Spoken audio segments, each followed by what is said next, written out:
Hello dear students, कैसे हैं? बढ़िया। So welcome to our 7th lecture on internal security challenges for India. ये north east insurgency पे दूसरा लेक्चर है, राइट। पहला सीरीज़ हुआ है, आई होप आपने वो देखा हो, पहला पार्ट इस सीरीज़ का। तो कंटिन्यू करते हैं, insurgency in the north east part 2।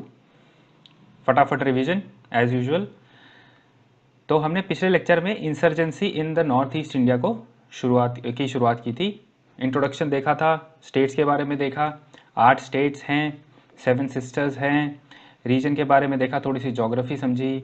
उसके बाद इंटरनेशनली कैसे कैसे लिंक है कंट्रीज़ के साथ, बॉर्डर कौन से हैं। 99% बॉर्डर, इसका जो आउटर एरिया है 99% वो बाहर, 1% है जो डोमेस्टिक बॉर्डर है। सो ऐसी सी छोटी छोटी चीज़ें देखी। फिर काफ़ी सारी डेफिनेशन देखी, एक्सट्रीमिज़म को फिर से समझा, इंसर्जेंसी, टेररिज्म, हिस्टोरिकल बैकग्राउंड बहुत ज़रूरी है।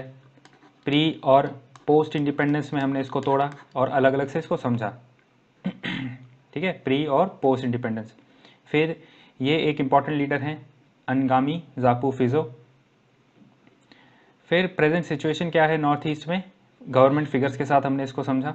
स्टेट वाइज स्टेटस फिर हमने देखा, 1 बाय 1 स्टेट हर किसी को देखा। सबसे ज़्यादा नागालैंड और असम में इश्यूज़ हैं, इश्यूज सब में हैं, लेकिन सबसे ज़्यादा जो एक वो हो सकता है ना, स्ट्रेंथ जहाँ पे ज़्यादा है, ताकत जहाँ पे ज़्यादा है, वो नागालैंड से है, नागालैंड में है। तो इसलिए हमने नागालैंड से शुरुआत करी। फिर हम असम पर गए, असम के बाद मणिपुर पे देखा, और इनको पढ़ते हुए, हर एक स्टेट को पढ़ते हुए हमने उसकी हिस्ट्री देखी। हमने देखा कौन सी ऑर्गेनाइजेशंस वहाँ पर एक्टिव हैं। मेघालय, अरुणाचल प्रदेश, मिज़ोरम, त्रिपुरा, इन दोनों में काफ़ी कम है, मिज़ोरम और त्रिपुरा में। फाइनली सिक्किम में तो है ही नहीं इंसर्जेंसी। इनके पास, इनके अंदर जो सिक्किम में जो एथनिक ग्रुप्स थे अलग अलग, वो ऑलरेडी उनसे वो बात करके सब कुछ संभाल के आराम से चल रहा है। कंक्लूजन देखा क्या है, क्या करना चाहिए। फिर अभी कंटिन्यू करते हैं इस लेक्चर के साथ। फर्स्ट ऑफ ऑल पहले ये देख लेते हैं नेबर्स का क्या रोल है। थोड़ा बहुत इफेक्ट नेबर्स का भी आता है, जैसे चाइना, म्यांमार है, वो भी थोड़ा प्रोमोट करते रहते हैं इंसर्जेंसी। वैसे ये नहीं है कि हर कोई करता है, पूरा स्टेट ही कर देता है, नहीं। आई मीन टू से पूरा चाइना हमारे खिलाफ है। वैसे तो उनकी जो पॉलिसीज़ हैं वो थोड़ा इंडिया को परेशान करती ही हैं, थोड़ा क्या बहुत करती हैं, बट इसमें ये डायरेक्ट सपोर्ट नहीं है। कुछ कुछ लोग होते हैं, जैसे कोई ग्रुप्स होते हैं चाइना में या फिर म्यांमार में, वो फोर्स करते हैं इंसर्जेंसी को और सपोर्ट करते हैं। वैसे म्यांमार के साथ, सरकार के साथ भारत सरकार का अच्छा रिलेशन है, एंड म्यांमार इनको अलाउ भी करता है भारत सरकार को कि थोड़ा यहाँ पे मतलब सपोर्ट करता है और इन्फॉर्मेशन भी देता है। बांग्लादेश के साथ भी ऐसा ही है, बांग्लादेश भी हेल्प करता है काफ़ी। पाकिस्तान लेकिन पूरा ही एनिमी है, वो तो आपको पता है। वो आईएसआई के थ्रू सपोर्ट करता है मिलिटेंट ग्रुप्स को, कैसे? ट्रेनिंग देता है, फाइनेंस देता है। चाइना भी असिस्टेंस देता है। 1980s में तो उन्होंने एनएससीएन जो है ना, उनको पूरा सपोर्ट किया था। नागालैंड, मणिपुर में मिलिटेंट कैंप्स हैं यहाँ पे, ओके। तो यहाँ पे जो कैंप्स हैं इनको म्यांमार का सपोर्ट मिलता है। वैसे तो यहाँ बहुत जंगल है, म्यांमार एक्चुअली ऑफिशियली नहीं, लेकिन हाँ कुछ कुछ गवर्नमेंट में भी कुछ लोग हैं जो सपोर्ट करते हैं इनको। उल्फा, इसके बारे में हमने पढ़ा था लास्ट लेक्चर में। एनडीएफ भी, ये काफ़ी मतलब टेररिस्ट ऑर्गेनाइजेशन है टोटली, बहुत हमला करती हैं, बहुत आतंक फैलाती हैं। तो ये लोग भी, ये यहाँ पे जो कैंप्स है ना बॉर्डर पे, इनको यूज़ करते हैं। भूटान ने बहुत हेल्प करी है, और काफ़ी जो मिलिट्री कैंप्स थे बॉर्डर पे वो हटाए हैं भूटान ने, ओके। और फैक्टर्स क्या हैं इंसर्जेंसी होने के? फैक्टर्स क्या हैं? पहली बात तो लोगों में एलियनेशन है, और वहाँ पे इकोनॉमिकली और सोशली डिप्रीवेशन है, खासकर ट्राइबल पॉपुलेशन में, और आपको पता है ट्राइबल पॉपुलेशन बहुत ज़्यादा है इस एरिया में। फिर एथनिसिटी इश्यूज़ हैं, Myanmar, across the border on Myanmar side. तो मतलब वहाँ का जो एथनिक ग्रुप है वो लड़ते रहते हैं, फिर वो यहाँ पे इंडिया में भी सपोर्ट करते हैं उनको। म्यांमार का जो बॉर्डर है भारत के साथ, वो बहुत पोरस है, मतलब उसमें बहुत छेद हैं, एक तरीके से आप समझ सकते हो, बहुत गैप्स हैं। तो उसकी वजह से लोग आते जाते रहते हैं आराम से। और वहाँ की जो टेरेन है, मतलब वहाँ की जो जोग्राफ़ी है, फिज़िकल जोग्राफ़ी, वो भी थोड़ी सी पहाड़ी वाली है, जंगल वाली है। तो इसकी वजह से भी इनको बहुत शेल्टर मिलता है वहाँ पे इंसर्जेंट्स को। फिर और इश्यूज़ क्या है, change in demographic pattern. Demographic pattern मतलब जो बाहर के लोग आ रहे हैं, जैसे लोकल जो हैं वर्सेस नॉन लोकल, कल डिस्कस किया था लास्ट लेक्चर में। तो लोकल और नॉन लोकल जो है इनके बीच में झड़प हो रही है, क्योंकि नॉन लोकल धीरे धीरे बढ़ते जा रहे हैं इलीगली माइग्रेट करके। फिर बहुत बड़ा एक इशू ये भी है कि एक सिलीगुड़ी कॉरिडोर से जुड़ा हुआ है भारत के साथ, लेकिन इसका यही इशू होता है, जुड़ा हुआ तो है लेकिन ये फिर भी बहुत एलियनेटेड फील करते हैं, क्योंकि बांग्लादेश की वजह से जब बांग्लादेश बना तो काफ़ी सारी ज़मीन वहाँ पे चली गई, तो सिर्फ एक छोटा सा कॉरिडोर रह गया जो कनेक्ट करता है इनको, तो ये थोड़ा सा अलग ही फील करते हैं। Lack of visionary leadership. Tribal communities जो हैं वहाँ पे वो ऐसा सोचने की कोशिश नहीं करते कि आगे क्या करना चाहिए, बस चलता जा रहा है, अपना हक चाहिए अपना हक चाहिए, कोई साथ मिलने को तैयार नहीं है। सरकार जब तक नहीं बोलेगी या तब तक धक्का नहीं मारेगी तब तक ट्राइबल्स भी अपना किसी एक दूसरे का सपोर्ट नहीं करते हैं, अंदर ही अंदर लड़ते भी रहते हैं। फिर आर्म्स एंड एम्यूनेशन बहुत आराम से मिल जाता है, क्योंकि एक तो बॉर्डर है बांग्लादेश से म्यांमार से, तो वहाँ के जो ग्रुप्स हैं वो सपोर्ट करते रहते हैं। पॉलिटिकल सपोर्ट है काफ़ी, जो NSCN है, अल्फ़ा है, ये लोग भी पॉलिटिशियंस को सपोर्ट करते रहते हैं। म्यांमार में थोड़ी इंस्टेबिलिटी है, क्योंकि मैंने आपको बताया कि वहाँ पे भी म्यांमार में पॉलिटिक्स में भी कुछ कुछ ग्रुप्स हैं जो इंसर्जेंसी को सपोर्ट करते हैं। गोल्डन ट्रायंगल, इससे प्रॉक्सिमिटी है, तो इससे क्या है, इलीगल ड्रग ओपीएम जो होता है ना, ओपीएम जो सप्लाई है उससे पैसा कमाना, तो ये प्रॉक्सिमिटी है गोल्डन ट्रायंगल से, तो वहाँ से पूरा जो सपोर्ट आता है ऑर्गेनाइज क्राइम से कनेक्शन है, मतलब सिंपल सी बात। ये डिटेल में हम देखेंगे ऑर्गेनाइज क्राइम में। फिर डेवलपमेंट नहीं है, बेसिक एम्यूनिटीज़ नहीं है, पानी का इशू है, PDS पब्लिक डिस्ट्रीब्यूशन सिस्टम ये प्रॉपरली नहीं है वहाँ पे, तो और ऊपर से जो भी है ये इंसर्जेंट वहाँ से चोरी करके ले जाते हैं, ऑब्वियसली उनके पास बंदूक रहती है तो वो कर ही लेते हैं। तो ट्रक वगैरह जा रहे होते, ट्रांसपोर्ट हो रहे होते, किडनैप हो जाते हैं, ड्राइवर्स किडनैप हो जाते हैं, ऐसी ऐसी चीज़ें होती हैं। फिर डेमोग्राफी तो हमने देखा अभी कि बहुत सारे पॉलिटिकल पैंतरे लगाए लेकिन फिर भी जो बाउंड्रीज़ हैं वो सोशल बाउंड्री से मिक्स नहीं हो रही, जो पॉलिटिकल बाउंड्रीज़ हैं वो सोशल बाउंड्री से मिक्स नहीं हो रही। मतलब अगर मान लो एक स्टेट है, उसमें एक ट्राइब ऐसे जी रही है, मतलब ये दूसरा स्टेट है, ठीक है, तो ये जो है ये स्टेट A है, ये स्टेट B है, और ये ट्राइब जो है ये एथनिक ग्रुप है, ये सोशल ग्रुप है, ये सोशल ग्रुप इस स्टेट में भी फैला हुआ है, इस स्टेट में भी फैला हुआ है, और यही तो प्रॉब्लम हो रही है यहाँ पे। ये चाहते हैं कि हमें एक ऐसे आप रीजन दे दो ना, खासकर नागालैंड वाला, नागालिम जो कंडीशन, सॉरी नागालैंड जो है इसको तोड़ने की बात है और दूसरे चीज़ों को जोड़ने की बात है, मतलब दूसरे एरियाज़ को भी ना, तो ये नागालिम बनाना चाहते हैं जहाँ पे नागाज रहें सब ऐसे। तो पॉलिटिकल जो बाउंड्रीज़ हैं, मतलब जो स्टेट की बाउंड्रीज़ हैं वो सोशल बाउंड्री से मिक्स नहीं हो रही हैं, तो इसीलिए काफ़ी सारे जो एथनिक ग्रुप्स हैं वो अपनी आइडेंटिटी मांग रहे हैं, अपना स्टेट मांग रहे हैं। फिर मिलिट्री रीजंस भी हैं, आसपा लगा रखा है तो लोग उससे भी नाराज़ होते हैं, और एक्सटर्नल सपोर्ट तो हमने पढ़ ही लिया चाइना और म्यांमार का। तो काफ़ी जो हमारी नेबरिंग कंट्रीज़ है वहाँ पे क्या होता है, बॉर्डर कच्चे, मतलब गैप है बॉर्डर्स में, तो उसकी वजह से वो सपोर्ट लेने की कोशिश करते हैं वहाँ जाके, और वैसे ही उनको फिर भड़काते भी हैं कि आप ये ऐसे ऐसे करो, स्टेट हमारे आ जाएगा तो हम आपको सपोर्ट करेंगे। ऐसे ही जो इंसर्जेंट्स होते हैं ये जाके दूसरी कंट्री से सपोर्ट मांगने की कोशिश करते हैं। खासकर ये नागा ग्रुप्स है और जो असम में इंसर्जेंट ग्रुप्स हैं ये म्यांमार में जाके काम करते हैं। फिर मेघालय में जो चल रहे हैं, त्रिपुरा में जो चल रहे हैं, वो बांग्लादेश से काम करते हैं उनके बॉर्डर में घुस के, और ज़्यादा कुछ नहीं, 2-4 किलोमीटर 5-6 किलोमीटर अंदर जाके ही, लेकिन चले तो दूसरे देश में गए ना। फिर जो चाइना से आर्म्स भी इंपोर्ट होते हैं, फिर ऐसी ऐसी चीज़ें, फिर ड्रग स्मगलिंग होती है बॉर्डर के थ्रू, तो ऑर्गेनाइज क्राइम से बहुत रिलेशन है। तो एक्सटर्नल सपोर्ट तो है, लेकिन हमारे जो इंसर्जेंट्स हैं देश में वो भी उस चीज़ का फ़ायदा उठा रहे हैं कि नॉर्थ ईस्ट इतना दूसरी कंट्रियों से कनेक्टेड है। चलो, तो चैलेंजेस देखते हैं कि आगे क्या इश्यूज आने वाले हैं या क्या इश्यूज आ रहे हैं, क्योंकि देखो इंसर्जेंसी इतनी हो गई है कि इकोनॉमिकली बहुत इफेक्ट पड़ रहा है, वो तो चलो आज देखेंगे।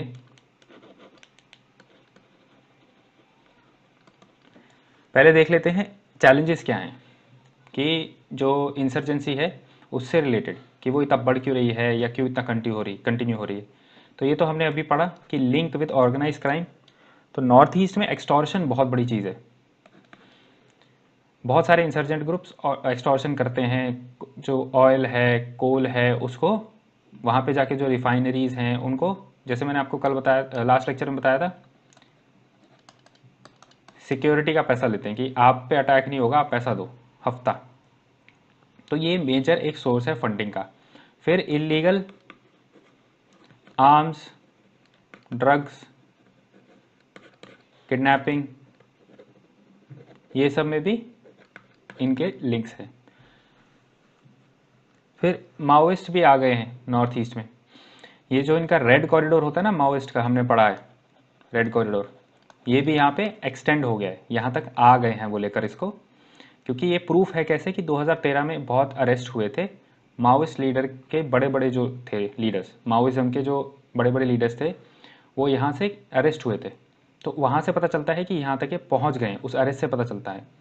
वैसे तो ये लोग ज़्यादा हमला नहीं करते इस रीजन में, और ज़्यादातर असम और अरुणाचल में ही हैं, इस एरिया में दिख रहा है मैप में। तो इस एरिया में ज़्यादा एक्टिव हैं, लेकिन हाँ एक्सटेंड भी हो सकता है, सीधी सी बात है। और ये एक चीज़ है कि अभी तक लेटेंट चल रहे हैं, मतलब अभी तक इन्होंने हमला करना शुरू नहीं किया है। मतलब ये लोग क्या कर रहे हैं, लोगों के बीच में अपना सपोर्ट बनाने की कोशिश कर रहे हैं, एक अपना बेस बनाने की सब लोगों के बीच में कोशिश कर रहे हैं। अभी तक यहाँ पे बहुत ज़्यादा बंदूक उठा के काम नहीं हुआ है, जैसा छत्तीसगढ़ में होता है। तो माओइस्ट जो है नॉर्थ ईस्ट इंडिया में जैसे काम क्या कर रहे हैं, स्टूडेंट्स यूनियन बना रहे हैं। स्टूडेंट यूनियन जो इश्यूज उठा रही है उससे लोगों में जागरूकता ला रहे हैं कि हाँ हम आपके साथ हैं। करप्शन के साथ लड़ने के लिए वो स्कीम्स बना रहे हैं या फिर हेल्प करने की कोशिश कर रहे हैं, ऐसी ऐसी चीज़ें। तो देखो असम मैप में देख लो, असम और मणिपुर जो है वहाँ पे धीरे धीरे एक्सपैंड हो रहा है। फिर और क्या चैलेंजेस हैं कि देखो अब ये इस्लामिस्ट मिलिटेंसी से भी कनेक्ट हो रहा है, क्योंकि नॉर्थ ईस्ट इंडिया जो है बांग्लादेश के साथ बहुत बड़ा बॉर्डर शेयर करता है, और बांग्लादेश में तो आपको पता ही है कि इस्लामिस्ट मिलिटेंसी बहुत ज़्यादा है, राइट। फिर वैसे तो ऐसे फैला नहीं है, जैसे माओइज्म नहीं फैला है, वैसे भी उतने लेवल पे ये इस्लाम, रेडिकल इस्लाम यहाँ पे नहीं फैला है। लेकिन यहाँ पे भी 2014 में काफ़ी अरेस्ट हुए थे, जो JMB आउटफिट है इस्लामिस्ट की, जमातुल मुजाहिदीन, बांग्लादेश से जो हैं, तो वहाँ से जो अरेस्ट हुए 2014 में, ये दिखाता है कि नॉर्थ ईस्ट में भी इन्होंने धीरे धीरे पैर जमाने शुरू कर दिए हैं। और इशू ये भी हो जाता है कि यहाँ पे डेवलपमेंट काफ़ी कम है इस एरिया में, फिर एजुकेशन भी कम है, हेल्थ केयर भी कम है। तो ऐसे जब होता है, और ख़ासकर यहाँ जब हम इस्लामिस्ट मिलिटेंसी का पढ़ रहे हैं, तो जो मुस्लिम एरियाज़ हैं नॉर्थ ईस्ट में, वहाँ पर भी फैसिलिटीज़ अवेलेबल नहीं है। जैसे मैं आपको बताऊँ, का रीज़न है आसाम का। तो यहाँ पे जब ऐसे रीजन हैं जहाँ पे मुस्लिम डोमिनेटेड एरियाज़ हैं, तो वहाँ पे क्या करते हैं ये रेडिकल्स जो हैं, वहाँ जाके बोलते हैं, भड़काते हैं लोगों को कि देखो सरकार आपके लिए कुछ नहीं कर रही। फिर उनको अपने ऑर्गेनाइजेशन में रिक्रूट करने की कोशिश करते हैं। नेक्स्ट आते हैं ट्रांस नेशनल लिंकेजेस, मतलब भारत से बॉर्डर क्रॉस करके जो लिंकेजेस हैं। जैसे मैंने आपको बताया कि बहुत ज़्यादा बॉर्डर है नॉर्थ ईस्ट एरिया में, और नॉर्थ ईस्ट इंडिया जो है वो ट्रबल में इसलिए नहीं है कि बहुत सारे यहाँ पे इंसर्जेंट्स हैं, वो ग्रुप्स है, वो तो इशू है, बट इतना ये इनका जो कनेक्शन है ना बाहर की कंट्री से, जैसे मैंने इसलिए आपके साथ ये पहले डिस्कस किया है, ये वाला आप देख सकते हो, फिर वो तो चलो इंटरनल था, ये वाला इसलिए पहले डिस्कस किया ताकि आपको समझ में आए कि लिंक कैसे बन रहे हैं। तो वही पॉइंट है कि ट्रांसनेशनल जो लिंकेजेस हैं दूसरे देशों के साथ, वो चीज़ें फोर्स मल्टीप्लायर जैसे काम करी हैं। मतलब उन्होंने इन इंसर्जेंट्स की ताकत और बढ़ा दी है, और जो कन्फ्लिक्ट था उसको भी बढ़ा दिया है। क्योंकि अगर वो पूरा सारा आप ये सोचो कि सारा तरफ पानी होता अगर, ठीक है, तो फिर कितने मज़े हो जाते, है ना, वो कहीं पे भाग ही नहीं पाते। तो यही होता है, वो क्या करते हैं, बॉर्डर के पास ऑपरेट करते हैं इंडिया में या फिर बांग्लादेश में या फिर म्यांमार में। तो आप किसी दूसरे सॉवरेन कंट्री की पॉलिटिकल बाउंड्री थोड़ी ना ऐसे क्रॉस कर सकते हो जब तक वहाँ से पूरा फुल सपोर्ट ना हो। तो इसीलिए इनको, और या फिर इसलिए इनको ये सपोर्ट मिल रहा है वहाँ पे। और क्या करते हैं, पैसे का मामला है, वहाँ के हमारे बॉर्डर एजेंट्स को भी खिला देते हैं, उनके बॉर्डर एजेंट्स को भी खिला देते हैं। ये मेरा ओपिनियन है, this is not based on any fact, because ये चीज़ें बाहर आती नहीं है। बट आपको यू कैन ऑल्सो इमेजिन कि ऐसी चीज़ें होती हैं। तो ट्रांसनेशनल लिंकेजेस बहुत इंपॉर्टेंट इशू है। तो आप ये समझो कि देखो, अंदर से भी चैलेंजेस हैं सॉल्व करने के लिए इसको, और बाहर से भी चैलेंजेस हैं, राइट। तो पहले हमने कल क्या समझा था, चैलेंजेस कौन से थे, एथनिक चैलेंजेस, नेशनल चैलेंजेस, सब रीजनल चैलेंजेस, याद है मैंने 3 में डिवाइड किया था उसको। वैसे ही अब जो आज हमने देखा है, ये हमने देखा है बाहर से क्या इश्यूज़ हैं और जो दूसरी इंसर्जेंसीज हैं उनसे क्या इश्यूज़ है भारत की, राइट। चलो, फिर इसका इम्पैक्ट क्या है। ऑब्वियसली ये पढ़ना बहुत ज़रूरी है, फाइनेंशियल कॉस्ट क्या है चीज़ों के, तभी लोगों को भी समझ में आएगा ना कि ये क्यों रोकना चाहिए। ऐसा नहीं कि बस आप करे चलो, सुनना नहीं है किसी की, अपना राज्य मांगते चलो। माना आपकी चीज़ें सही है, माना कि सब कुछ रोकना चाहिए, लेकिन हो तो आप भारत देश के ही पार्ट, फिर उसी को आप मारोगे, उसी के खिलाफ बातें करोगे, तो फिर काम कैसे चलेगा, इकोनॉमी कैसे चलेगी। क्योंकि अगर लोग शांति बनाए रखें तो वहाँ पे डेवलपमेंट ज़रूर होगी, कंपनी आएंगी, राइट। पीसफुल लोकेशन चाहिए इंडस्ट्री के लिए भी, सरकार थोड़ी स्ट्रांग चाहिए। अगर सरकार मान लो ट्राइबल एरियाज जो हैं वही सरकार की नहीं सुन रहे हैं, तो लोग अपनी वहाँ पे फैक्ट्री क्यों सेटअप करेंगे। इवन के बाहर से छोड़ो, लोकल लोग ही, बाहर मतलब किसी और स्टेट से, मान लो कोई टी फैक्ट्री खोलना चाहता है, तो वो भी कैसे के रिस्क लेगा बाहर से आके। तो ऐसे हो जाता है। अगर भारतीयों, भारत तो एक फीलिंग है ना, it's not just a land, it's a feeling. क्योंकि इतनी जो डाइवर्सिटी है वो सब अपने आप को भारतीय बोलते हैं, तो इट्स नॉट कि एक ही ज़मीन के हो आप इसलिए है, नहीं, एक फीलिंग है वो।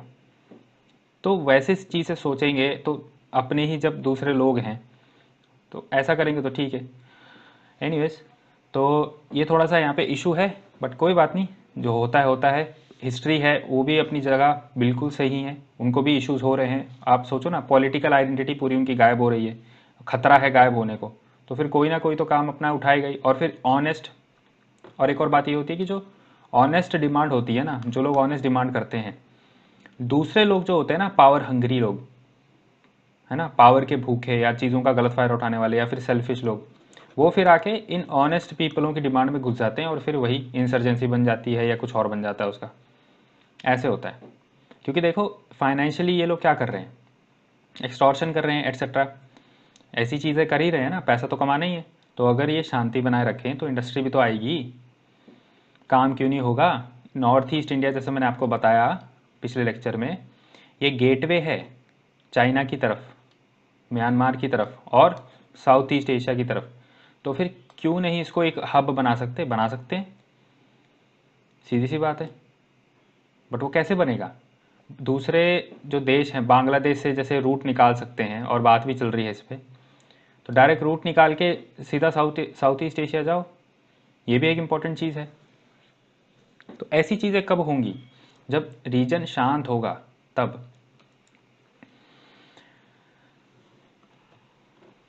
तो पहले कनेक्टिविटी पे इशू देख लेते हैं। तो देखो, चिकन स्नैक मैंने आपको कल बताया था, राइट। तो मैंने जैसा अभी बोला कि जो गेटवे है, नॉर्थ ईस्ट रीजन है, ये गेटवे है चाइना को, साउथ ईस्ट एशिया को, लेकिन दूसरे रीजन से, भारत के दूसरे रीजन से ये सिर्फ चिकन नेक से जुड़ा हुआ है।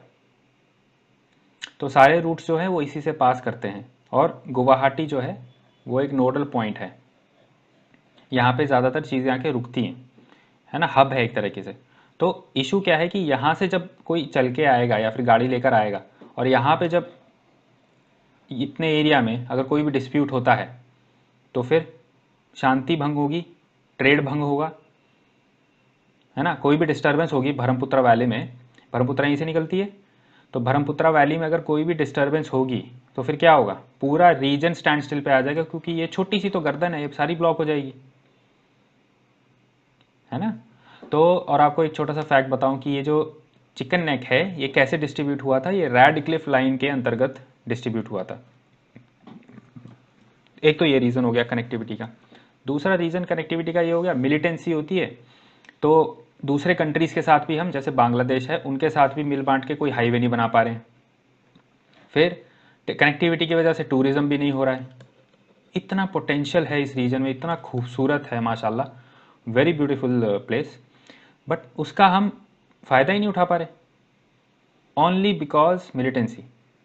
और ना लोग अपनी कमाई कुछ कर पा रहे हैं, ना हम कुछ कर पा रहे हैं उनके लिए, या फिर हम भी जैसे टूरिस्ट जाएं, क्योंकि वो लोग तो वहीं रहते हैं, तो हम इस रीजन से जाएं, नॉर्थ से साउथ से, तो कैसे जाएंगे। भूटान लोग जाना पसंद करते हैं, वो भी तो जाते ही है ना, क्योंकि शांत है वो। सिक्किम जाते हैं, इधर क्यों नहीं जाते। फिर इंफ्रास्ट्रक्चर पे क्या असर है इकोनॉमिकली अगर देखा जाए तो जो इंसर्जेंट होते हैं ये रेल ट्रैक तोड़ देते हैं, उससे लाइफ को नुकसान है ना, सामान को नुकसान है, प्रॉपर्टी को तोड़ते हैं।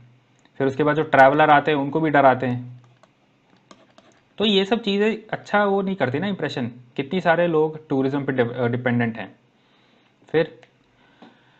फिर उसके बाद जो नेशनल हाईवेज़ हैं उनको भी तोड़ देते हैं, वहाँ पे जो गाड़ियाँ चल रही हैं उनको तोड़ देते हैं, ट्रांसपोर्ट की जो गाड़ियाँ हैं उसको मिलिटेंट तोड़ देते हैं, या फिर जैसे मैंने आपको बताया ना, पीडीएस के लिए सामान आता है उसको चोरी कर लेंगे।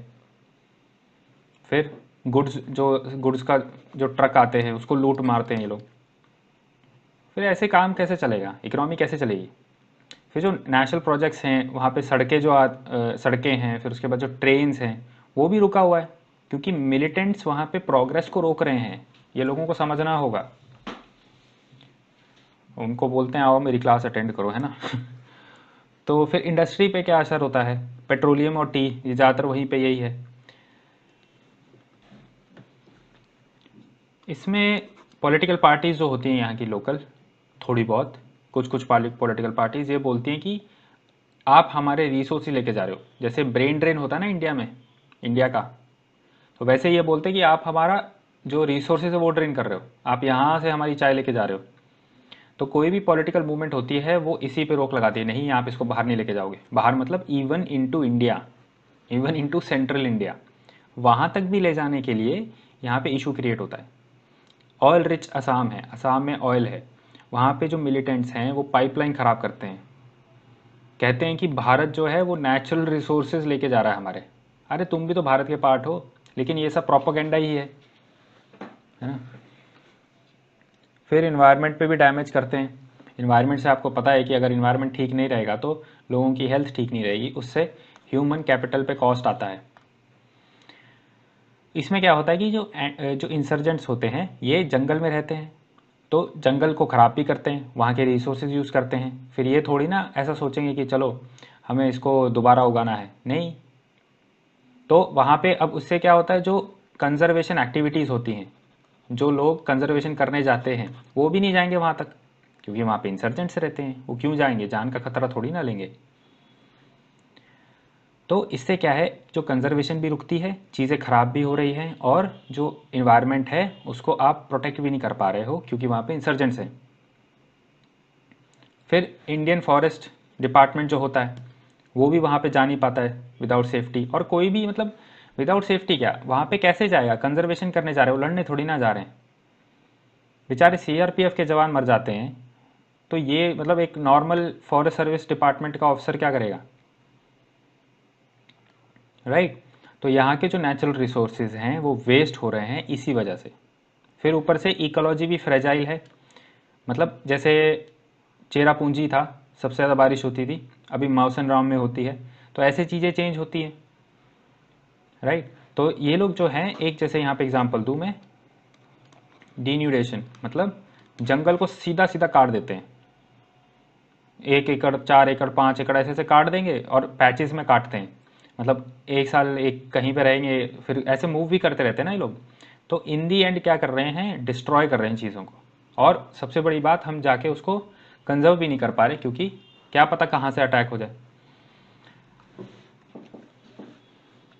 फिर आते हैं डेवलपमेंट ऑफ इंटीरियर एरियाज़ पे, जो दूर दराज के इलाके होते हैं उनको भी डेवलप करना है। तो इंसर्जेंसी ने क्या किया है, ये प्रॉब्लम इतनी बढ़ा दी है वायलेंस की, कि जो डेवलपमेंट वर्कर हैं सरकार की तरफ से और जो एनजीओज़ हैं ये पूरे हार गए हैं कि भाई कहाँ जाएं, क्या करें। वो आप बनाने चाहते हो, 6 महीने का काम करो, वो एक दिन में आके डिस्ट्रॉय कर जाते हैं। तो मूड तो ख़राब होगा ही, डीमोटिवेट तो होगा ही इंसान, मोरल डाउन होगा ही होगा। तो ये जो लोग हैं वहाँ पे डेवलपमेंट लाने नहीं दे रहे हैं। ऊपर से ये एरिया हिली होता है ना, ये एरिया हिली होता है, तो वहाँ पे काम करना और मुश्किल हो जाता है। फिर उसके बाद और एक और इसमें चीज़ आती है, हिली और रूरल होता है, तो वहाँ पे फैसिलिटीज़ अवेलेबल नहीं होती, ट्रांसपोर्ट अच्छे से नहीं मिलेगा, बिजली अच्छे से नहीं मिलेगी। फिर उसके बाद ये जो आप काम करने जाओगे तो फिर यहाँ पे इंसर्जेंट्स जो हैं किडनैप करने की धमकी देते हैं, या इवन के डेथ थ्रेट्स आते हैं, तो कैसे कोई काम करे। फिर यहाँ पे क्या है, इंसर्जेंट्स क्या कर रहे हैं, और एक और चीज़, ये एक चीज़ पैदा कर रहे हैं यहाँ पे, क्या पैदा कर रहे हैं, घृणा। जो बाहर से कोई भी आए ना, इस रीजन के बाहर से, चाहे वो भारतीय हो, उसके खिलाफ भी ये लोग एक घृणा पैदा कर रहे हैं कि ये लोग हमारे रिसोर्सेज लेके जा रहे हैं, ये लोग अपना फ़ायदा देख रहे हैं, ये हमारे हित का नहीं सोच रहे हैं, ऐसी ऐसी बातें होती हैं। और ये सोचते हैं कि हमारा सब कुछ ये चोरी करने आए हैं, जो मतलब इवन इंडियंस होते हैं, मतलब अपने ही देश के निवासियों के साथ इनकी ऐसी थिंकिंग होती है। और ये इंसर्जेंट्स की है, प्लीज़ ध्यान रखिएगा, this is not the policy of the state और दी कॉमन पीपल। ये पॉलिसी है, आप वहाँ ट्रैवल करोगे तो you will find very nice people. So यहाँ पे क्या होता है, ये लोग रियल आउटसाइडर्स कौन है, रियल आउटसाइडर्स हैं इमिग्रेंट्स। तो उनके खिलाफ इनको काम करना चाहिए, लेकिन ये काम कर रहे हैं अपने ही देश के लोगों के खिलाफ। अब आते हैं लास्ट पॉइंट पे इस सेक्शन के, एजुकेशन। एजुकेशन पे भी अफेक्ट बहुत होता है मिलिटेंसी का, क्योंकि सीधी सी बात है, बच्चे घर के बाहर निकलेगा ही नहीं पढ़ने को, डर लगेगा ना। फिर काफ़ी सारे स्कूल्स हैं जो त्रिपुरा में हैं, वहाँ पे उनको बंद ही कर दिया डायरेक्ट, क्योंकि टीचर ही नहीं जा रहे। वहाँ पे मिलिटेंट स्ट्राइक ना हो जाए, मिलिटेंट स्ट्राइक ही ना हो जाए, तो इस चक्कर में टीचर ही नहीं जा रहा है, डर के मारे। कौन जान देगा अपनी, बच्चे को पढ़ाना है अब तो चलो ऑनलाइन पढ़ा देंगे, लेकिन पहले तो ऐसा नहीं था ना। स्कूल तो जाना ज़रूरी होता है, एक वो बहुत इंपॉर्टेंट कल्चरल एक्सपीरियंस है, सोशलाइजेशन एक्सपीरियंस है। अगर आपने जैसे एथिक्स में पढ़ते हैं ना, सोशलाइजेशन, तो इतनी इंपॉर्टेंट चीज़ें हैं लाइफ। देखो, अगर बच्चा पढ़ेगा नहीं तो कमाएगा क्या, वहीं जाएगा ना, कहाँ जाएगा, इंसर्जेंसी में। ये इनका इरादा है, इसलिए ये लोग ऐसा करते हैं। तो एजुकेशन सेक्टर पे भी बहुत असर पड़ रहा है, एक उसका इकोनॉमी से डायरेक्ट रिलेशन है, ह्यूमन कैपिटल बनेगा ही नहीं। ये लोग, जो बच्चे आजकल की जनरेशन आएगी या नेक्स्ट 25 ईयर्स में जो लोग आएंगे, वो प्रोडक्टिव मेंबर ऑफ सोसाइटी नहीं बन पाएंगे। तो उनको भी तो पैसा कमाना है, उनको भी तो अपना पेट पालना है, क्या करेंगे फिर, बेचारे इंसर्जेंसी की तरफ जाएंगे या फिर उनको किसी तरीके से सपोर्ट करेंगे। और ज़रूरी नहीं है ना कि आप सिर्फ इंसर्जेंट बनो, आप आर्म्स उठाओ, आप उनको आइडियोलॉजिकली सपोर्ट कर सकते हो, है ना। ये जो कोई भी लोग होते हैं जो इस आइडियोलॉजी से इफ़ेक्ट होते हैं, वो लोग उनको शेल्टर दे सकते हैं, उनको इंटेलिजेंस दे सकते हैं। तो ज़रूरी नहीं है कि हर इंसर्जेंट बंदूक ही उठाता हो, राइट। क्योंकि मैंने कल जैसे बताया था, एक्सट्रीमिज़म जो होता है इसके अंदर हथियार उठाने वाले भी हैं, और जो नॉन वायलेंट है वो भी हैं, राइट। अब ये एक तरीके से मैं थोड़ा सा जो टॉपिक है आपको बता दूं, पहले ये एक आंसर राइटिंग टाइप है, इसको मैंने एक आंसर की तरह बना के दिया है कि जैसे कौन से सिक्योरिटी चैलेंजेस हैं भारत के, मतलब भारत कौन से सिक्योरिटी चैलेंजेस फेस कर रहा है नॉर्थ ईस्ट बॉर्डर को संभालने में। ध्यान रखना, ये नॉर्थ ईस्ट रीजन नहीं है, बॉर्डर्स के ऊपर है, क्योंकि अभी डिस्कस किया था हमने लेक्चर के शुरू में बॉर्डर्स के बारे में, तो वैसे ही ये है। तो एक आंसर राइटिंग टाइप में आपको दे रहा हूँ, बना बनाया आंसर दे रहा हूँ। सो इसको अगर इंग्लिश में मैं बोलूँ तो कैसे, discuss the challenges faced by in India in managing security challenges in eastern borders. Okay, तो ऐसे एक चैलेंजेस क्या हैं फटाफट देख लेते हैं। बॉर्डर जो है उसमें बहुत ज़्यादा गैप है, तो गैप जो बॉर्डर है उसमें बहुत सारे गैप्स हैं, जैसे मैंने आपको बताया। तो ईस्टर्न बॉर्डर जो है गोल्डन ट्रायंगल के पास है, हमारे भारत का जो ईस्टर्न बॉर्डर है। तो इंडिया एक पैसेज बना हुआ है ड्रग ट्रैफिकिंग के लिए, और आर्म्स ट्रैफिकिंग के लिए।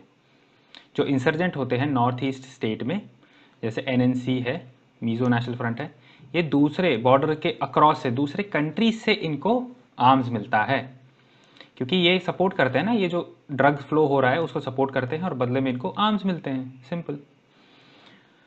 जोग्राफिकल चैलेंजेस हैं, क्योंकि पहली बात तो मैंने आपको बताया चिकन नेक से जुड़ा हुआ है इस एरिया के साथ, सेंट्रल इंडिया के साथ। और फिर मैंने आपको ये भी बता चुका हूँ कि हिली एरिया है काफ़ी ज़्यादा, जंगल बहुत ज़्यादा हैं, रिवर्स हैं, तो उस वजह से जो सिक्योरिटी फोर्सेस हैं उनको बाहर से आके, जैसे देखो, क्योंकि यहाँ पे जो लोकल आर्मी तो होती नहीं है ना, आर्मी तो सेंट्रल इंडिया या नॉर्थ इंडिया या साउथ में ट्रेन होती है, यहाँ पे ट्रेनिंग काफ़ी कम होती है।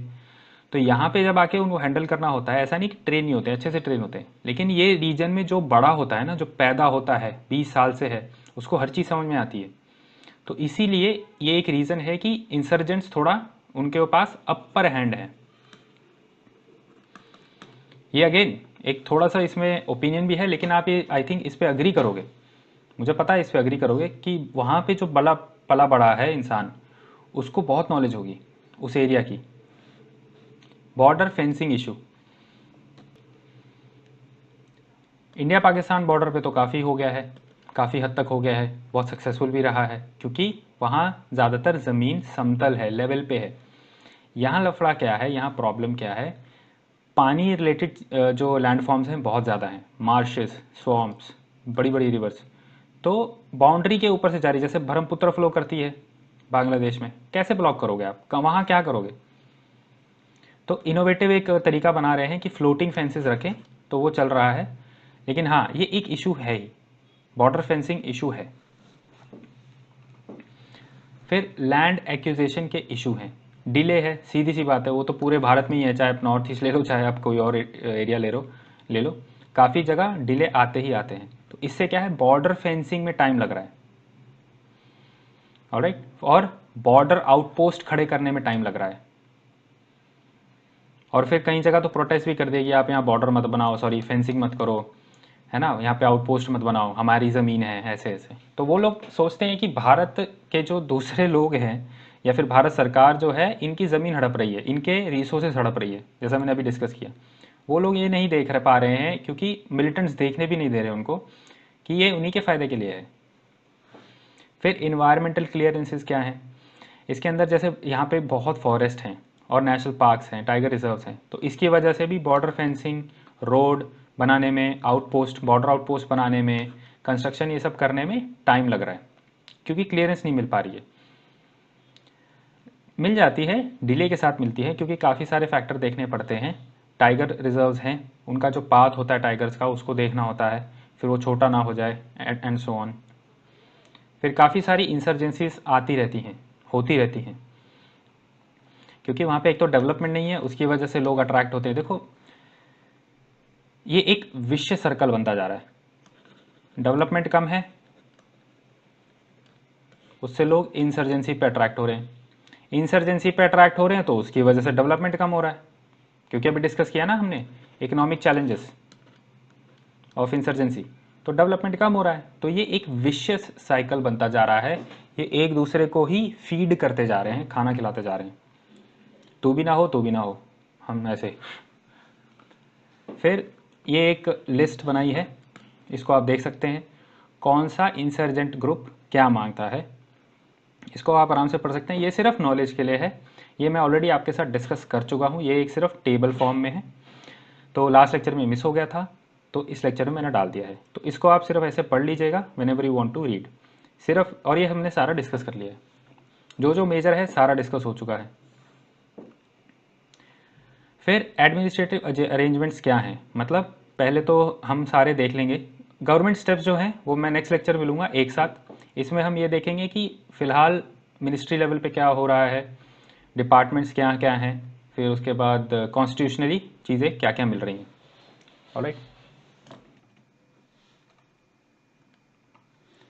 सो पहला जो है एडमिनिस्ट्रेटिव अरेंजमेंट, वो है ministry of development of north eastern region, उत्तर पूर्वी क्षेत्र विकास मंत्रालय। ये जो मिनिस्ट्री है, ये सारे प्लानिंग जो होती है और एग्जीक्यूशन जो होता है स्कीम्स का, प्रोजेक्ट्स का, नॉर्थ ईस्ट रीजन में उसकी जिम्मेदार है।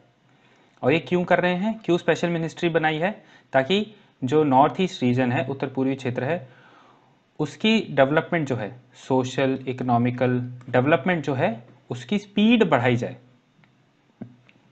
ठीक है।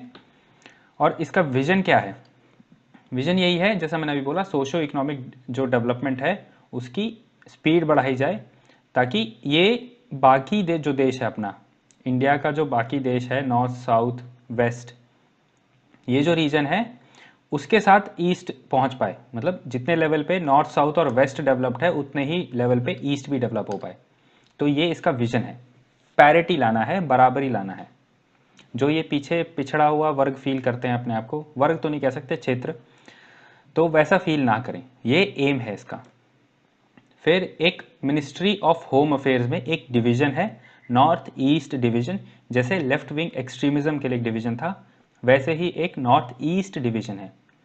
ये बनाया गया है कि सिक्योरिटी और डेवलपमेंट इश्यूज पे ध्यान दे नॉर्थ ईस्ट रीजन के लिए। अब आप सोचोगे कि ये भी मिनिस्ट्री है, ये भी है, तो दोनों ऐसे क्या कर रहे हैं, मल्टीप्लिसिटी हो गई। ये तो कॉमन कॉमन क्यों कर रहे हैं काम। देखो इसका क्या है, डेवलपमेंट जो है, रोड इंफ्रा जो है ना, इंफ्रास्ट्रक्चर, रोड है, रेल है, पावर सप्लाई, वाटर सप्लाई, ये सब ministry of development of north eastern reason देखती है, और जो दूसरी मिनिस्ट्रीज हैं वो देखती है।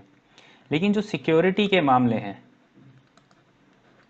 और लोग जो सरेंडर करते हैं उनका रिहैबिलिटेशन, और वो वाले लोग जो विक्टिम रहे हैं मिलिटेंसी के, उनका रिहैबिलिटेशन, और लोगों को मेन स्ट्रीम में लाना, खासकर जो सरेंडर वाले होते हैं ना, उनको मेन स्ट्रीम में लाना, कॉन्फिडेंस बिल्डिंग मेजर्स, ये मैंने आपके साथ लेफ्ट विंग एक्सट्रीमिज्म में डिस्कस किया है क्या होता है। तो ये सब नॉर्थ ईस्ट डिवीजन करता है। तो आई होप अब आपको ये दोनों अलग चीज़ें समझ में आई हो, मिनिस्ट्री का क्या रोल है और इसका क्या रोल है।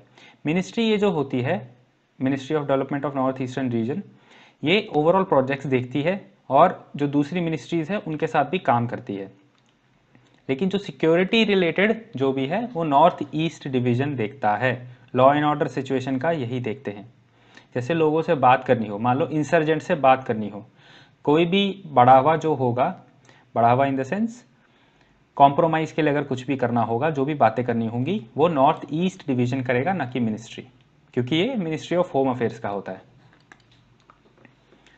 फिर इनर लाइन परमिट, ये भी एक एडमिनिस्ट्रेटिव स्टेप है। ये एक तरीके से एक स्पेशल पास होता है, एक आप बोल सकते हो क्वाज़ाई वीज़ा। जैसे क्वाज़ी जुडिशियल बॉडी हम GS2 में पढ़ते हैं, वैसे ही एक क्वाज़ाई वीज़ा है, मतलब अंदर के लोगों के लिए है, भारत के लोगों के लिए है। तो ये एक पास होता है जो एक इंडियन सिटीजन को लेना पड़ता है, और कहाँ पे जाने के लिए, ये रिस्ट्रिक्टेड एरियाज में जाने के लिए। कौन से, अरुणाचल प्रदेश, नागालैंड, मिजोरम। सो इन रीजन्स में जाने के लिए ILP की ज़रूरत पड़ती है, आपको एक परमिट लगता है। तो ये किसने इंट्रोड्यूस किया था, ये ब्रिटिशर्स ने इंट्रोड्यूस किया था, लोकल ट्राइब को प्रोटेक्ट करने के लिए, बाहर के लोग ना आ पाए उसके लिए। और अभी इंडिपेंडेंस के बाद भारत सरकार, यूनियन गवर्नमेंट जो है, केंद्रीय सरकार है, वो ILP इशू करती है, मतलब रीजन बताती है। ILP इशू करता है स्टेट गवर्नमेंट, एक लॉ के अंडर, लॉ है बंगाल ईस्टर्न फ्रंटियर रेगुलेशन 1873। तो जो रीजन है वो नोटिफाई करती है केंद्रीय सरकार, जो पास इशू होता है वो स्टेट गवर्नमेंट करती है, राज्य सरकार करती है। ओके। अब देखो ब्रिटिशर्स ने ये, ऐसा आपको लग रहा होगा ये बचाने के लिए किया है या फिर इनके फायदे के लिए किया है, ये ऐसा नहीं था। इन्होंने इसी को अपने कमर्शियल इंटरेस्ट के लिए यूज़ किया है, ताकि यहाँ पे सिर्फ क्रिश्चियन मिशनरीज आएँ और जो टी प्लांटेशन वगैरह जो भी है वो बिजनेस, सारा फायदा ब्रिटिशर्स को जाए। ओके। तो अभी कहाँ कहाँ होता है, अरुणाचल प्रदेश, मिजोरम, नागालैंड। और जो सिटीजन अमेंडमेंट एक्ट आया था, सॉरी सिटीजनशिप अमेंडमेंट एक्ट आया था 2019, इसने इस एरियाज को छोड़ दिया था, इस पे अप्लाई नहीं होता है। लेकिन अभी डिमांड भी हो रही है रिसेंटली, मणिपुर, मेघालय, इसमें भी इम्प्लीमेंट करने के लिए डिमांड आ रही है। ओके, इनर लाइन परमिट की। चलो, तो अभी क्या है, देखो ये एक न्यूज़ रिपोर्ट का स्क्रीनशॉट है, ये रिसेंटली अभी 2020 की ही न्यूज़ है, 18 दिसंबर की 2020। तो a conglomerate of 16 civil society organization from Khasi, Jaintia and Garo hills of Meghalaya also want the scrapping of citizen amendment act. ये तो चलो अलग हो गया। इनर लाइन परमिट के साथ वो अपना प्रोटेस्ट कर रहे हैं सिटीजनशिप अमेंडमेंट एक्ट के अगेंस्ट, वो तो अलग हो गया। बट हमें फोकस करना है, ये लोग फिर से बोल रहे हैं कि हमें इनर लाइन परमिट दो, मेघालय में इनर लाइन परमिट दो। अभी कहाँ कहाँ है? अरुणाचल, मिजोरम और नागालैंड। अरुणाचल, मिजोरम और नागालैंड। बाकी जो डार्क ग्रीन में है वहाँ पे ये नहीं है। ऑलराइट, तो ये देखो, ये कुछ ऐसा दिखता है इनर लाइन पर पास। ये अरुणाचल प्रदेश की गवर्नमेंट ने इशू किया है। और ये देखो, मणिपुर में भी डिमांड है इनर लाइन परमिट सिस्टम के लिए, क्योंकि इन लोग की आइडेंटिटी थ्रेटन होती है, इन लोग के बिजनेस थ्रेटन होते हैं, और ये कहीं हद तक जस्टिफाइड भी है। Again this is opinion, paper में ये सब मत लिखिएगा, बट मैं सिर्फ आपको समझाने के लिए, कई बार होता है चीज़ें हमें बतानी पड़ती है, डिस्कस करनी पड़ती है। फिर कॉन्स्टिट्यूशनल प्रोविजंस क्या हैं? आर्टिकल 244(1) बोलता है कि 5th शेड्यूल जो है वो यहाँ पे अप्लाई होगा शेड्यूल एरियाज और शेड्यूल ट्राइब में। वैसे तो ये पूरे देश के लिए है, लेकिन यहाँ पे सबसे ज़्यादा फोकस आप कर सकते हो 6th प्रोविजन पे, 6th शेड्यूल के प्रोविजन पे। यहाँ पे ये असम में, मेघालय में, त्रिपुरा में, मिजोरम में अप्लाई होता है, और यहाँ पे ऑटोनोमस डिस्ट्रिक्ट काउंसिल क्रिएट किए जाते हैं। ये तो GS2 का पार्ट है, बट फिर भी हम डिस्कस करेंगे नेक्स्ट स्लाइड में इसके बारे में ब्रीफली। तो इन सब प्रोविजंस को मद्देनज़र रखते हुए ऑटोनॉमस डिस्ट्रिक्ट क्रिएट किए गए हैं, और जिनकी डिमांड जैसे कार्बी आंगलोंग है, खासी हिल डिस्ट्रिक्ट है, चकमा डिस्ट्रिक्ट है, इन सब में। और नागालैंड को आर्टिकल 371A के अंतर्गत स्पेशल स्टेटस दिया गया है। अरुणाचल प्रदेश जो है ना, जो इंटरनेशनल बॉर्डर से काफ़ी जुड़ा हुआ है, देखो भूटान से जुड़ा हुआ है, वो चाइना से जुड़ा हुआ है, म्यांमार से जुड़ा हुआ है, वो 5th शेड्यूल में आता है, 5th शेड्यूल में। तो 6th शेड्यूल क्या है? 6th शेड्यूल के हिसाब से 4 स्टेट्स, असम, मेघालय, त्रिपुरा एंड मिजोरम, इसमें ट्राइबल एरियाज हैं जो शेड्यूल एरिया से थोड़ा डिफरेंट हैं, राइट? तो इसके ऊपर ये अप्लाई होता है according to the article 244, constitution का आर्टिकल 244। और ये तो फैक्चुअल चीज़ है कि कॉन्स्टिट्यूएंट असेंबली ने 1949 में पास किया था। इसके लिए ट्राइबल पॉपुलेशन को उनके जो हक हैं उनको बचा के रखने के लिए ऑटोनोमस डिस्ट्रिक्ट काउंसिल, ऑटोनोमस मतलब ये अपने ऊपर अपना राज कर सकते हैं, भारत सरकार या फिर राज्य सरकार नहीं करती है। तो ADC जो है, ऑटोनोमस डिस्ट्रिक्ट काउंसिल, ये एक बॉडीज़ हैं जो डिस्ट्रिक्ट को रिप्रेजेंट करती हैं, राइट? और इनको ऑटोनॉमी दी हुई है, मतलब एक डिस्ट्रिक्ट की एक छोटी सरकार है, ये आप एक समझ सकते हो उसको। इनके पास बहुत ज़्यादा एग्जीक्यूटिव अथॉरिटी होती है, और ये वैसे तो स्टेट के अंदर ही आते हैं, लेकिन फिर भी स्टेट में ये ऑटोनोमस हैं। तो गवर्नर्स को बहुत पावर होती है 6th शेड्यूल में। तो ये लोग क्या कर सकते हैं, गवर्नर जो होते हैं ये बाउंड्री चेंज कर सकते हैं, और काफ़ी चीज़ें जो होती है, जैसे ऑटोनोमस डिस्ट्रिक्ट को रीऑर्गेनाइज कर सकते हैं, मतलब एक अगर वर्ड में आप समझना चाहो, उसको पूरा रीऑर्गेनाइज कर सकते हैं, पूरा बदल सकते हैं। वो कौन सा एरिया रखना है, कौन सा नहीं रखना है, वो पूरा चेंज हो सकता है। दो ऑटोनोमस डिस्ट्रिक्ट को एक में कर सकते हैं, ये सब गवर्नर के पास पावर होती है, राइट? फिर उसका नाम भी चेंज कर सकते हैं विदाउट एनी लीगल थिंग, मतलब उनको एक गवर्नर ऑर्डर से वो पास हो जाएगा, उनको उसके लिए कानून बनाने की ज़रूरत नहीं है। ऑलराइट, आई थिंक ये क्लियर हुआ होगा। ये तो GS2 में पढ़ते ही हैं, तो आई थिंक इसमें ज़्यादा मुझे एक्सप्लेन करने की ज़रूरत नहीं है। तो देखो 6th शेड्यूल जो एरिया है वो एग्जीक्यूटिव अथॉरिटी जो स्टेट की होती है उसके बाहर नहीं होता, ये ध्यान रखना। ऐसा नहीं कि ये स्टेट को भी आगे चले जाएंगे, उसके मतलब ट्रम्प कर देंगे एक तरीके से, या जो राज्य सरकार का कानून है उसको भी ये लोग पीछे छोड़ सकते हैं, नहीं, ऐसा नहीं है। ये 6th शेड्यूल जो है, एरियाज स्टेट की अथॉरिटी के बाहर नहीं जाते हैं, ऑलराइट? बट हाँ, इनको ऑटोनॉमी है काफ़ी चीज़ों में, पूरी चीज़ों में नहीं, कुछ नंबर ऑफ चीज़ें होती हैं उन्हीं में इनको अलाउड है। और कौन से हैं ये आप देख सकते हैं। Again this is only for knowledge. Meghalaya में खासी, जयंती, गारो, ये तो आसान है, बहुत याद रखना। ज्योग्राफी में हम हिल्स के बारे में पढ़ते हैं इनकी। मिजोरम में चकमा, बहुत इजी है, याद रखना, ये बहुत फेमस है। मारा भी है। त्रिपुरा में तो Tripura tribal area autonomous district council. Assam में कार्बी आंगलोंग, बोडोलैंड, हमने बोडोलैंड के बारे में पढ़ा है। कार्बी आंगलोंग भी एक थोड़ा सा डिस्प्यूटेड एरिया है, बट काफ़ी पुराना हो गया है डिस्प्यूट। दीमा हसाओ, ऑलराइट। तो ऐसे ऐसे ऑटोनोमस काउंसिल्स हैं। चलिए, तो that's it for the lecture. अभी फटाफट एक डाउट क्लियरिंग देख लेते हैं। ये 2 डाउट पूछे गए हैं बाय अ स्टूडेंट। तो उन्होंने पूछा है कि पहले तो ये पूछा था कि ये जो अर्बन पढ़े लिखे लोग हैं, इंटेलेक्चुअल्स हैं, ये क्यों अट्रैक्ट हो रहे हैं। देखिए, ये अट्रैक्ट होते हैं because of propaganda. Maoist propaganda बहुत फैलाते हैं। नक्सलिज्म वाले जो हैं ये प्रोपेगेंडा बहुत फैलाते हैं अपने फंडेड एनजीओज के थ्रू, सीपीआईएम के थ्रू। तो ऐसे बहुत प्रोपेगेंडा होता है और ये गाते रहते हैं कि सरकार ने हमारे साथ ऐसा किया, सरकार ने हमारे साथ वैसा किया। अब देखिए, प्रॉब्लम क्या होती है कि सरकार कई बार इनएफिशिएंट हो जाती है। बहुत बड़ा देश है, कुछ चीज़ें रह जाती हैं, तो ये लोग उसका फ़ायदा उठाते हैं। ये कहीं पे भी इनको थोड़ा सा ऐसा गैप दिखेगा, ये उसका फ़ायदा उठाएंगे। और प्रॉब्लम एक और आती है कि इसकी एक कोई डेफिनेशन प्रॉपर नहीं है। मतलब आप किसी को हर बार ऐसे आइडेंटिफाई नहीं कर सकते प्रॉपरली, क्योंकि कई बार क्या होता है, बहुत लोग होते हैं जो लेफ्ट लीनिंग होते हैं। मतलब पॉलिटिकल स्पेक्ट्रम जो होता है उसमें कई लोग लेफ्ट लीनिंग होते हैं। तो माओइज्म क्या है, वो भी एक लेफ्ट लीनिंग स्ट्रैटेजी है। तो इसीलिए कई बार जो लेफ्ट लीनिंग लोग होते हैं बोलते हैं कि सरकार को थोड़ा कुछ बदलना चाहिए, ऐसे करना चाहिए, वैसे करना चाहिए। तो उनको भी कई बार नक्सलवाद समझ लिया जाता है, नक्सलवादी समझ लिया जाता है। तो ये इशू है एक। और उन लोग को, जैसा आपने कहा सवाल में अपने, कि इसमें कोई फ्यूचर नहीं है फिर भी वो लोग क्यों सपोर्ट कर रहे हैं, यही यही एक छलावा है। बहुत अच्छा सवाल है कि फ्यूचर नहीं है तो क्यों ऐसा कर रहे हैं। यही एक छलावा होता है, यही तो प्रोपेगेंडा है। उनको दिखाया जा रहा है कि आप हमारे साथ रहो, सरकार को ओवरथ्रो करेंगे, हमारी सरकार चलाएंगे। अरे यही तो सपना उनको दिखा रहे हैं। तो इसलिए ये छलावे में आ जाते हैं। और कई लोग जो प्रोटेस्ट कर रहे हैं, जेन्युइन प्रोटेस्ट, मैंने ये भी आपको लेक्चर में बताया है कि जेन्युइन लोगों को भी कई बार वो इशू हो जाते हैं, क्योंकि जो प्रोपोगेंडा है वो इनके थ्रू भी सपोर्ट किया जाता है। मतलब अगर मान लो कोई जेन्युइनली बोल रहा है कि इशू है कुछ गवर्नमेंट के साथ, लेकिन वो कुछ नक्सलवाद से कोई रिलेशन नहीं है, तो नक्सलवाद इनको भी समझ लिया जाएगा,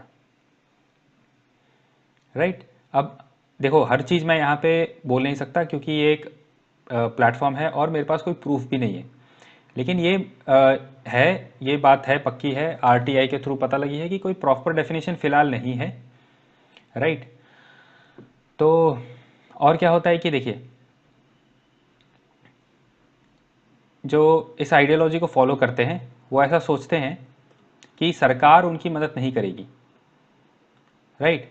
एंड सरकार एक एक्सप्लॉयटेशन का जरिया है। और ये कहाँ से आता है, ये मार्क्स जो थे उनकी आइडियोलॉजी ऐसी थी। वो भी कैपिटलिज्म के अगेंस्ट थे, एक्सप्लॉयटेशन के अगेंस्ट थे, वो भी चाहते थे वर्कर रेवोल्यूशन हो। तो ये सब जो रेवोल्यूशन का है, देखो एक चीज़ आप समझो, रेवोल्यूशन बहुत लोगों के लिए वो होता है एक तोड़ देंगे, ये कर देंगे, वो कर देंगे। ऐसे बहुत लोग होते हैं जो इसको एक थोड़ा सा रोमांटिक आइडिया की तरह लेते हैं। जैसे इसका अगर मैं आपको पॉजिटिव चीज़ बताऊं, तो इंडिपेंडेंस के टाइम, भारत की इंडिपेंडेंस के टाइम काफ़ी यंग लोग जो थे थोड़े मिलिटेंट हो गए थे। क्यों? क्योंकि उनके लिए इंडिपेंडेंस एक रोमांटिक चीज़ हो गई थी। जैसे भगत सिंह का था, he was very much motivated, नहीं तो अपनी जान ऐसे कौन लाइन पे लगाता है। और भी उनके साथ जो फांसी पे चढ़े, जैसे सुखदेव, राजगुरु, तो वो बहुत मोटिवेटेड थे ना। एक तरीके से रोमांटिक आइडिया होता है, मतलब प्यार हो जाता है उस चीज़ से। तो वैसे ही जो माओवादी हैं उनको इस आइडियोलॉजी से प्यार है और उस वही दूसरों की तरफ बढ़ाने की कोशिश करते हैं। तो सिंपैथाइजर जो लोग होते हैं, कई बार ऐसा ज़रूरी नहीं है वो हमेशा वायलेंस करें, वो शहर में रह के लॉजिस्टिक सपोर्ट भी देते हैं, उनका प्रोपेगेंडा फैलाते हैं। और ऐसा है कि इनको सपोर्ट है, मतलब इंटेलेक्चुअल सपोर्ट काफ़ी मिलता है लोगों से, ऑलराइट। तो ये सब चीज़ें हैं। और ये आप अगर पेपर में लिखना चाहो तो आप ऐसा बोल सकते हो कि गवर्नमेंट की जो थोड़ी बहुत कई बार इनएफिशिएंसीज हो जाती हैं, उसका ये लोग एक्सप्लॉइट करके फ़ायदा उठा के लोगों को रुझाने की कोशिश करते हैं। और अर्बनिज्म जो एक फैक्टर है, जैसे आप GS1 में अर्बनिज्म में पढ़ते हो, उसकी प्रॉब्लम्स में क्या पढ़ते हो, एक सबसे बड़ा क्या दिखता है आपको, स्लम, और काफ़ी फैसिलिटीज़ भी होती है, लोगों का एक्सप्लॉयटेशन भी होता है। तो वो सब चीज़ें भी तो हैं। देखो, माओइज्म जो है वो लोगों को बोलता है कि आपका एक्सप्लॉयटेशन हो रहा है, हमारे साथ आओ, अपने आप अपना काम करो या फिर अपनी सरकार चलाओ, ऐसे।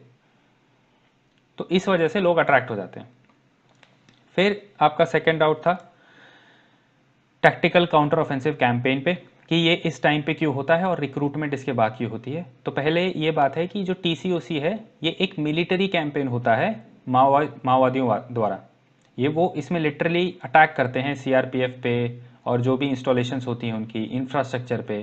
तो ये लोग एक कैंपेन चलाते हैं मिलिट्री टाइप में, जिसमें ये लोग अटैक करते हैं सरकार के सिंबल्स पे, पुलिस पे, CRPF पे एंड सो ऑन।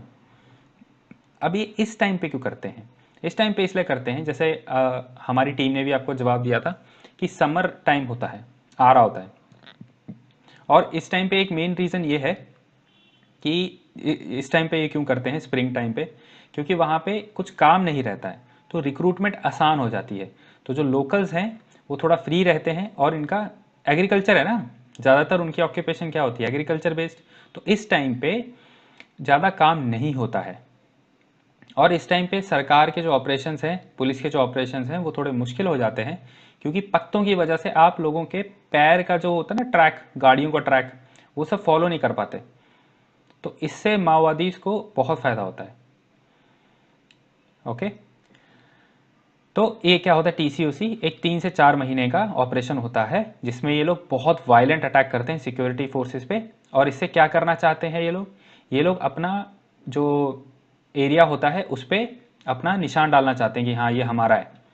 फिर ये लोग रीग्रुप भी करते हैं, एक दूसरे से मिलते हैं इस टाइम पे, फिर अपना प्लान बनाते हैं आने वाली गर्मी के लिए, ऐसे होता है। तो TCOC का एक और रोल है ये। हाँ, फिर बाद में आपने पूछा बाद में क्यों, क्योंकि जब जैसे हमारी टीम ने भी कहा कि इसके बाद ये दिखा देते हैं कि सरकार भी हमारा कुछ नहीं बिगाड़ सकती, तो तब जाके ये लोग रिक्रूट करते हैं।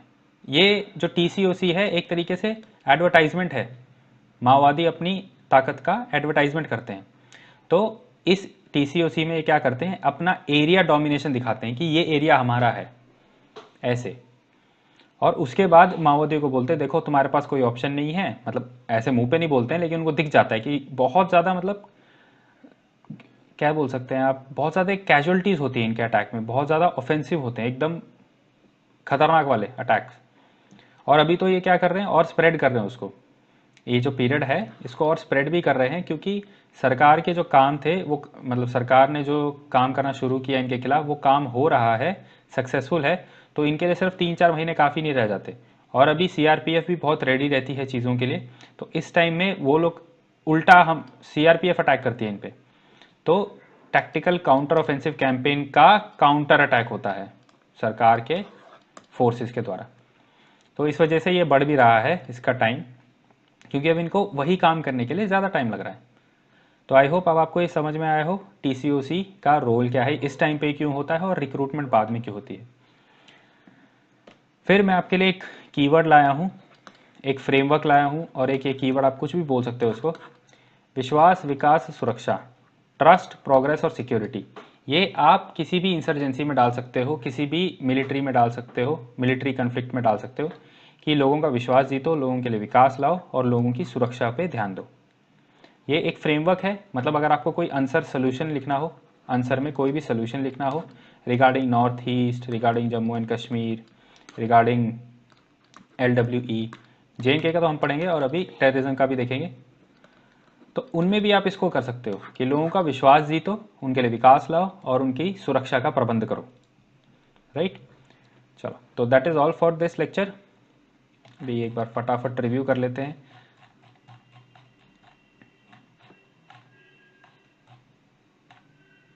पहले तो नेबर्स का क्या रोल है, उसके बाद इंसर्जेंसी के कौन से फैक्टर्स रिस्पॉन्सिबल हैं, एक जगह पे मैंने आपको सिमटा के दे दिए, ठीक है। फिर चैलेंजेस और कंसर्न्स क्या हैं, मतलब इसको करने के लिए माओइज्म, सॉरी, जो नॉर्थ ईस्ट इंसर्जेंसी है ये और क्या क्या चैलेंजेस देती है। तो एक तो है ऑर्गेनाइज क्राइम के साथ रिलेशन, फिर माओइज्म आ गया यहाँ पे, इस्लामिस्ट मिलिटेंसी है, दूसरे देशों से कनेक्शन है, इम्पैक्ट क्या है इकोनॉमी पे, कनेक्टिविटी, इसमें टूरिज्म आ जाता है, राइट। इंफ्रास्ट्रक्चर है, बनाने नहीं देते वो कुछ। इंडस्ट्री पे असर क्या है, टी प्रोडक्शन पे क्या असर है, इन्वायरमेंट पे क्या असर है, हिंटरलैंड में जो एरिया होते हैं दूर दराज के, उसमें क्या है, एजुकेशन पे क्या असर पड़ता है। फिर सिक्योरिटी चैलेंजेस क्या हैं, बॉर्डर्स पे ध्यान रखिएगा, नॉर्थ ईस्ट में नहीं, बॉर्डर्स पे। तो एक तरीके से आंसर राइटिंग भी है। पोरस बॉर्डर है, जोग्राफिकल चैलेंजेस हैं, बॉर्डर फेंसिंग इश्यूज़ हैं, लैंड एक्विजिशन इश्यूज़ हैं, इन्वायरमेंट क्लियरेंस स्लो मिलती है, रिपीटेड इंसर्जेंसीज हो रही हैं। फिर कौन सी ऑर्गेनाइजेशन क्या चाहती है नॉर्थ ईस्ट में। फिर एडमिनिस्ट्रेटिव अरेंजमेंट्स क्या क्या हैं, नॉर्थ ईस्ट डेवलपमेंट मिनिस्ट्री है एक, शॉर्ट में बोला है मैंने।